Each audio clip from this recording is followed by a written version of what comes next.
Pernah kepikiran nggak sih apa yang terjadi setelah semua wawancara kerja itu selesai? Ada tahap namanya rekomendasi hasil seleksi.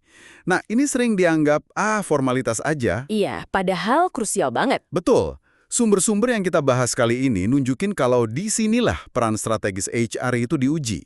Kita bakal bedah nih, kenapa ini penting, filosofinya apa, dan artinya buat Anda semua, entah HR, mahasiswa, atau yang lagi cari kerja.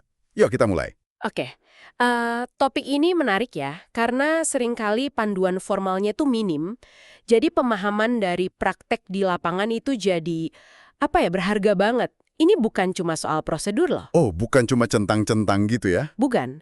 Ini soal etika, objektivitas, terus gimana keputusan penting soal orang itu dibuat. Oke, oke. Nah, salah satu prinsip kunci nih dari materi kita. Hire for skill, but fire for attitude. Kenapa attitude ini dianggap lebih fundamental gitu dibanding skill teknis? Gini, logikanya sederhana sebenarnya. Skill teknis, katakanlah Excel, bahasa Inggris, atau software ABC, itu relatif cepet diajarin. Hitungan minggu, mungkin bulan, Bisa ikut kursus ya? bisa banget.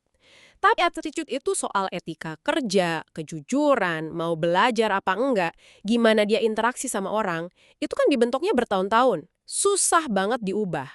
Jadi kayak udah bawaan gitu ya? Bisa dibilang gitu. Ibaratnya nih, skill itu kayak software. Gampang diinstal, diupdate. Attitude, itu sistem operasinya.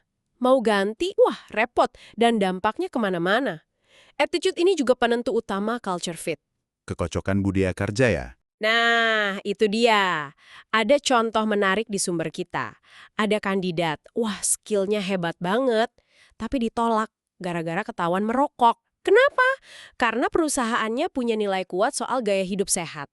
Wah, sesimpel itu. Kelihatannya simple, tapi nunjukin kalau terbaik di atas kertas itu belum tentu terbaik buat tim secara keseluruhan. Oke, oke. Berarti peran HR di sini jauh lebih dalam ya?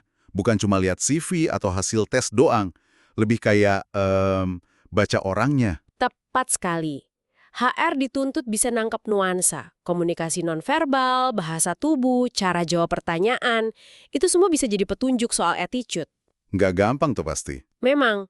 Dan yang penting juga, HR harus berani ngasih red flag, semacam sinyal bahaya gitu ke user atau manajer perekrut. Meskipun nih, kandidatnya secara skill jago banget. Tapi, bukannya HR yang nentuin diterima atau enggak? Dia nyajiin data, analisis, rekomendasi menu sehat. Tapi yang makan menu itu tiap hari siapa? Ya usernya. Oh, manajer yang bakal kerja bareng kandidat itu ya? Betul. Jadi keputusan final ya di tangan user, karena dia yang paling tahu butuh orang kayak gimana di timnya. Dia yang bakal ngerasain langsung cocok atau enggaknya. Analogi konsultan gizi tuh oke banget. Artinya gizinya atau datanya harus kuat dong biar rekomendasinya objektif. Nah, gimana HR mastiin ini? Sumber kita nyebut kerangka 5W plus H. Bisa dah jelasin dikit? Intinya sih kerangka itu kayak alat bantu biar HR nggak bias. Rekomendasi harus basisnya data, what? Tujuannya ya biar prosesnya adil dan keputusannya benar-benar terinformasi, why? Terus siapa pengambil keputusan akhir ya user, who?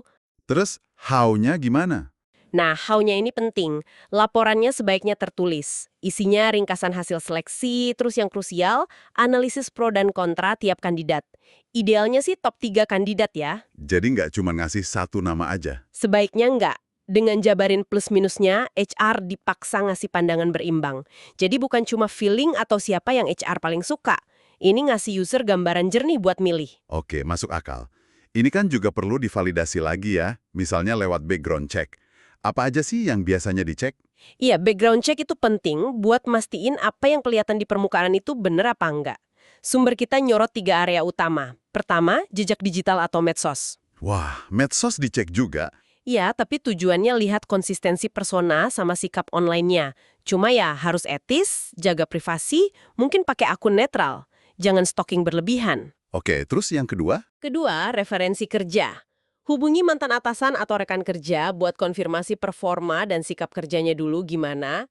Yang ketiga? Ketiga, cek keuangan.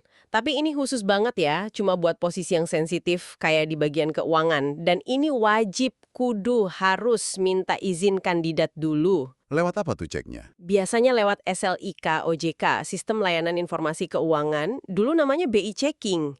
Intinya selalu etika, minta izin, fokus ke relevansi profesional. Sip, sip.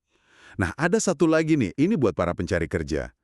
Kenapa ya kandidat yang ngerasa, wah gue mampu banget nih, kadang malah gagal di tahap akhir, pas wawancara sama user gitu? Nah, wawancara user ini ujian kecocokan paling nyata istilahnya.